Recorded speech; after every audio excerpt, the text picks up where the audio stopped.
ये क्यों सदन छोड़कर भाग गए? मैं इनके सामने तो कोई बात भी नहीं कर रहा था, ना कांग्रेस पार्टी के सामने बात कर रहा था। मैं तो बात कर रहा था घुसपैठियों को देश के बाहर निकालना। अब ये तो देखिए साहब, अवैध घुसपैठियों को मतदाता सूची में रखने। मेरी समझ में अगर इतना पढ़कर आता है तो उन्होंने भी तो पढ़ा होगा।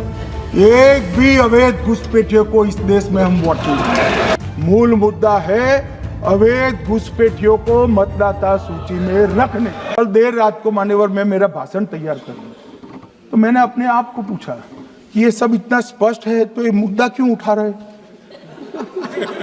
मेरी समझ में अगर इतना पढ़कर आता है तो उन्होंने भी तो पढ़ा होगा। ये मुद्दा क्यों उठा रहे? मूल मुद्दा है अवैध घुसपैठियों को मतदाता सूची में रखने। ये 200 बार भी बहसकार करेंगे, एक भी अवैध घुसपैठियों को इस देश में हम वोट नहीं देंगे। ये हमारे एनडीए का पॉलिसी है मान्यवर। डिटेक्ट मतलब ढूंढो, डिलीट करो, मतदाता सूची में नाम काटो और उनको डिपोर्ट करो। हम संवैधानिक प्रक्रिया कर कर डिटेक्ट, डिलीट और डिपोर्ट ये पूरा करेंगे। ये क्यों सदन छोड़कर भाग गए? मैं इनके सामने तो कोई बात भी नहीं कर रहा था, ना कांग्रेस पार्टी के सामने बात कर रहा था। मैं तो बात कर रहा था घुसपैठियों को देश के बाहर निकालने की। अब ये तो देखिए साहब,